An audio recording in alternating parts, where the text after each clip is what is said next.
This is Dave Meltzer with Entrepreneur the Playbook, and I have the CEO and founder of Iridium Sports, Jason House. You're like the future Jerry Maguire, because literally I am trying to figure out myself how to get involved in esports. So I've invested in esports, etc. But every time I'm doing an analysis of rugby, lacrosse, esports, MMA still right there, right? UFC, and figuring out how to monetize sports is your job.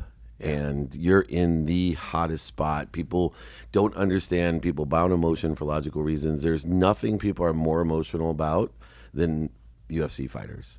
And I don't care what they say about the NFL. If anybody goes to those events, it's incredible. How did you get involved in the agency side of UFC? I started law school in 2006. I had just finished playing college baseball, and I kind of missed the camaraderie that comes with being a part of a team.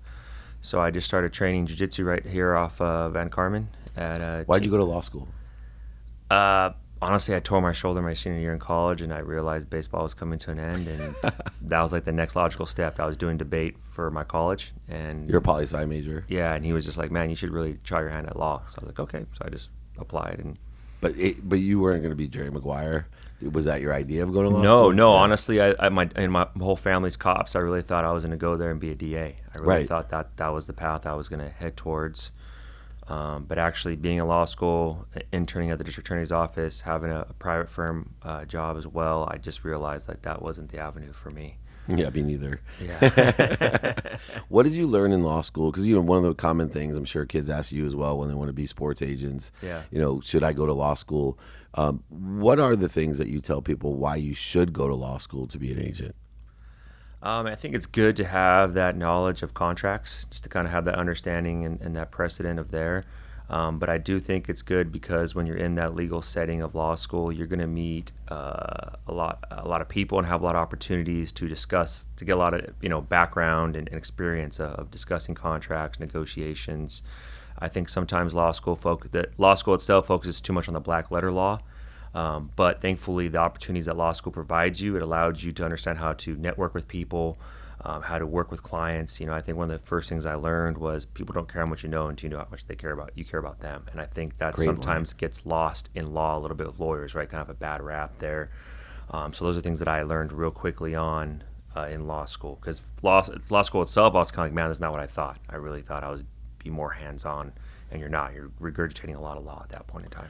I always tell people, if they ask me if you want to be a sports agent, I said, look, it's really simple to me. You can the contracts are important, but you and I both know we can hire someone to deal with the contracts. Agreed. But for me, you just nailed it about what made me a great sports agent, makes you a great sports agent, was I really cared about the person. Yes. And I could do two things with that. One, I could get people to sign with me, and two, I could keep them. Exactly. And if you can do those things, no matter where you start, you can start at Sports One Marketing, you could go for Rep One, Athletes First, or Iridium, and have that low level job. Eventually, you're either going to have to do contracts really well, or you better go get a client, right? I mean, you start on your own. If you can't get a client, and then even you see this with the younger guys, right? They get their first client, then they don't know how to keep him. Right. Because the other agents are not going to let up just because you have a client. They never stop. Never stop. And they will make up things that aren't even true about you to try to get, Correct. So you have to be able to have and establish that emotional connection. What are some of the tricks of the trade? Because I know it's inherent in your being to be of service, because you come from a bunch of police officers. You wanted to be a DA. It's in your genetics to be of service. Yeah. What are the key components that you think allowed you to, get so many clients and keep so many clients? You have 6 guys, right, on the undercard, 6 fighters. Yep. I mean, literally, what are those gifts you think that you have? Honestly, I think I was blessed really at a young age because my family raised 25 foster kids. So growing up and having a lot of different cultures in your home and learning how to work with them as a team, as a family, and loving them early on, that really helped me to learn how to handle a lot of different people from a lot of different backgrounds. I think when you are in management, you're working with all different walks of life. Those 6 clients on this weekend's card are all completely different, and they're all amazing in their own special way. So you really have to Listen a lot to your clients. I think sometimes agents like to talk too much and they don't listen to understand their clients as well as they should. And I think you always have to be honest and forthright with athletes. I feel like sometimes it's very hard for, especially in the fight business, to go through that type of training if you don't know what's in store for you. And even if you don't have any news, just be upfront. I think a lot of times there's some agencies have a lot of higher turnover because they don't communicate and they're not honest. And I think if you do those two things properly, the guys will stay with you. What you said, you nailed it on the head. I always tell guys when I call them for our intro call, like, listen, I've had guys with me for 10, 11 years. I think that's very rare in this business. Doesn't mean it's perfect. It just means that we always communicated well together and we work through things together. And I think if you do that, you're able to get through anything that the sport or the business may bring. How important is the money aspect, right? You have a sport where people are at a higher pain threshold. Yeah. Money gets confusing when it comes to passion, and Definitely. There's no way you're a fighter and you're not passionate about it. In fact, I don't think you can become a professional athlete without being passionate about the process to get there. Correct. It's more than just talent. Yes. But especially in UFC, where does money fall into the relationship with the fighter itself, Mm-hmm. how important money is compared to the agency, how important their portion of the money is? For us, I never want to make a decision on a regional level fighter based on money. For me, it's about the opportunity if it's the right fight. I think when you make decisions based on money, when you have someone's life and career in your hands, I think things will go really sideways fast. So for us, when we're developing our talent, we're building these guys up through these local shows, it's really about the right opportunity in the next step of their career, right? Once they get to the UFC, now we have to be very strategic in making sure that they're fighting for their value. They're making the right money for the type of matchup they have. But locally, you're really trying to get them the right fights to develop them because that's really tough. The regional market's very based on ticket sales. So if a fighter can sell tickets, he's going to get the right fights. If he can't, it's going to be very, very difficult. So for us, I just try not to make decisions based on money because at the end of the day, I think an agent's true value is how that fighter is or how that athlete is life after fighting or life after playing professional sports. When I did the NFL side, I learned real quickly that these guys had an identity of it as a football player, and the minute they retired, there's a huge depression that came on, and that really hit me sideways. That was one of the hardest experiences of my life. 2 deaths. Yes, and I realized that, man, while plan A is going on, which is football or a professional sport, you kind of have to find that secondary passion in their life. I don't want to call it a career because that's not good for them. You need to find that secondary passion and get that going because whenever plan A may end, blown ACL or, hey, we're done, whatever the reason may be, you want to make sure that they have happiness and they have opportunities that are going to make them feel fulfilled. I don't want to just be a short portion of their life. I want to be a part of their life as a family member.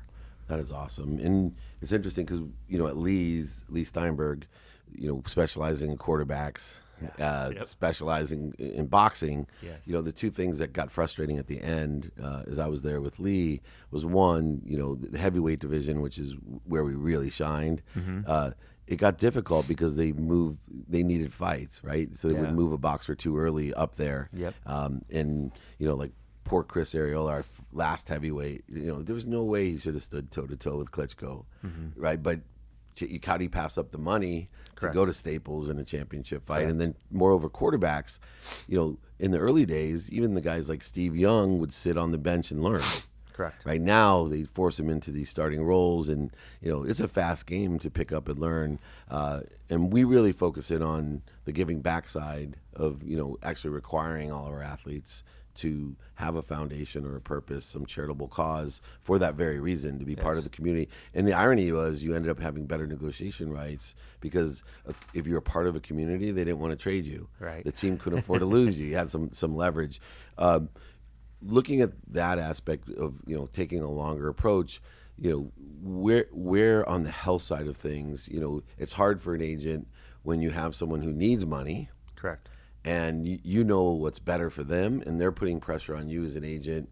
Do you lose clients or have difficulties ever where it's like, look, past this fight, I know it's money you need, but in the long run, your health, your safety, and your future earnings are going to be at jeopardy. Do you have those types of conversations? You definitely do, and that's why for us, I think our agency is very different than most because we actually sign the fighters when they're just turning pro, or like they only have a couple pro fights, which is not the norm in our industry. Because I think if you get them young like that, you can lay a good foundation, right? I'm not trying to be a jack of all trades, master of none. I know what my role is, but if I can get you with a really good account at a young age and understand how to do your taxes, if I can get you with a good financial advisor and kind of lay out a map for where you want to go in your life, as you're with that client, he's building up and building up and building up. When that situation comes, hopefully he's in a position where we don't have to make a decision, like you said, based off money. Because when you do have that, there's a lot of outside voices, right? Maybe a wife, maybe it's a parents, maybe it's really strong presence in their lives that are putting this type of pressure on. That's extremely difficult to overcome. So we really like to get them young in the game and really help to build them so that we try to avoid that situation as much as possible, where we can guide them in a way to say, hey, we worked too hard to get to this moment to make a quick haste decision. Slow and steady wins this race. Let's keep building you up. And trust me, it'll be quadruple your value if you play it your way, play it this way. And with that approach, talent, identification of talent becomes an issue, right? Yes. Because if you're later in the game, you know the guy's record. Correct. Right, and that's why the lazy agents are picking those guys off, Yes. or trying to. But the same holds true. What do you use to evaluate talent? Or spheres of influence, different coaches, Yeah. your own fighters. How do you evaluate? Because if you're going to take a kid young and you're making a big investment, right? A lot of people don't understand the agentry business. Yes. If you're going to take them younger, there's a lot of money that goes out lot. before you ever see a penny. Correct. How do you assess the talent? Or do you even look at the talent? You just look at the heart or the mind or all three. What do you do? Man, it's funny you bring this up because I was telling Jacob this a while ago. For us, when I was young and I was 24 out of law school, I would chase talent. And when I realized quickly that talent took them places their character wasn't ready to go. When I was young, I was just going after the most athletic guy, and I'd find myself in a lot of stressful situations. Now in our agency, we really work with high character guys. If you fit the culture of our agency, you're our guy, and thankfully we've partnered with a few really good gyms in this country and even out of the country that I feel like their culture matches our culture. If you can find like-minded people, it's really easy to work hard and to jump out of bed in the morning and obtain opportunities for those type of athletes, because you're 100% right. If you get low character people, I don't care how talented they are, they're going to get exposed. Somewhere in their life that's going to be exposed. The same way you are at your home or in your married life or in your personal life, whatever it may be, it's going to come out somewhere at some way. So you really need to find someone that has all their ducks in a row here. They're living that champion lifestyle inside and outside the cage or on the field, whatever it may be. And you've been in the ball game a long time, so you've seen the evolution of the UFC itself. Yes. And the game has changed a lot, and there's a lot more opportunity today. But even more importantly, there's a lot more support. Compared to those first fights, and Correct. how many fights, and the money has gotten to be significant compared to early on. Where do you see the UFC evolving next? When you get up into the billions, and there's I love the equality in the sport. I love the fact that there's as many real fans for women fighting as the men fighting, which I find extraordinarily interesting and fun for me. But where do you see it going? Where's UFC going to lead the way compared to the other big four sports? I think where they lead the way is that fighting is the only sport that translates globally. NFL tried to go to Europe, it didn't do well. Baseball can go over to some Asian countries, but they can't really do well in Europe, right? Soccer is always going to be a big, South American sport. It's not really big here, Basketball has its areas where it's good at, but or it does really well at, but not in all countries. Fighting, we can go to Australia and sell out in 10 minutes. We can go to Ireland and sell out. We can go to Japan and sell out. And I just feel like we have the ability to transcend so many different cultures and continents. And what I really try to emphasize to people is that we're only 25 years old. If for those people that are really in the sports business, they know where NFL was at 25 right. years. Or baseball. Baseball, right? I mean, it was nothing. Yeah. Baseball in 25 years, the 60s, they still had a job in the wintertime, right? When they weren't playing, Yeah, NFL too, they had the taxi cab squads. Right? Yeah. So people don't really realize, assuming the UFC continues to play their cards right and keep developing the sport as amazingly as they have, it's really exciting time to be in this business, because you just realize wow, we could really, they're opening that Performance Institute that you visited, a few weeks back. They're building one in Mexico. They're building one in China. They're going to these new markets that we haven't even touched yet. I mean, there's some places we haven't even got really into that I feel like, man, if we entrench those markets, the opportunities for our clientele is going to be through the roof. Absolutely. And it's interesting too, because with that international globalization of the sport, because it is mixed martial arts, so the specialties can vary. Yeah. Right. As long as you're not just a boxer, we figure Correct. that doesn't work.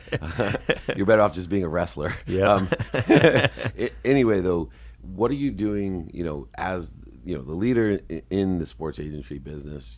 There is this international aspect. Yes. The Super Bowl didn't even sell out, the first Super Bowl. Most people don't know that. You guys are literally to the point already multi-billion-dollar industry, but you're really not to the point where the Super Bowl was created. So how are you recruiting agents, right, so that they can do what you do in China, right, all these different, Mexico, right Correct. down there? Are you looking for Spanish-speaking lawyers, or what are you looking for? Man, so I'm really blessed. My best friend and partner, Jeremy Luchow, we actually met both in very similar stages of our career 10 years ago. So we've been kind of, running this shop for a long time.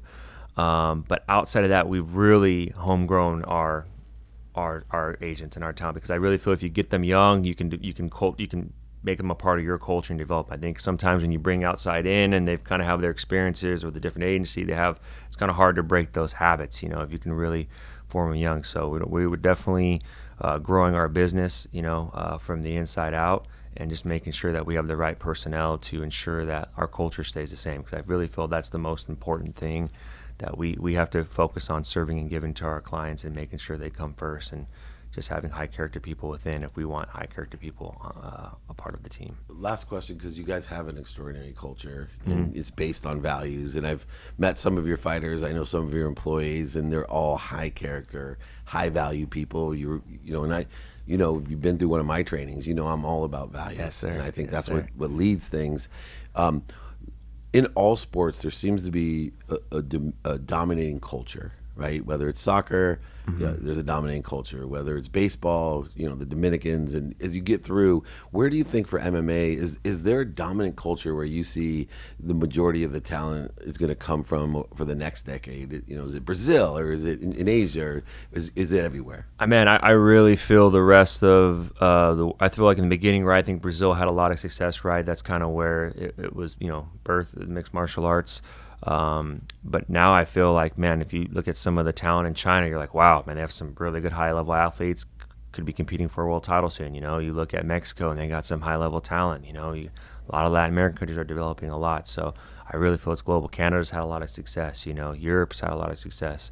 Now all of a sudden Australia and New Zealand have had, 285ers are going to be competing for the world title. So I definitely feel like it's really starting to expand, and it's awesome to see. It's awesome when you get an email from a fighter in Ecuador or Peru, and you're like, wow, this is great, and you're able to start servicing, different parts of the world. Yeah, and I really want to see, a champion Chinese fighter, because look what Yao Ming did for the NBA. I was just going to say this. Yeah.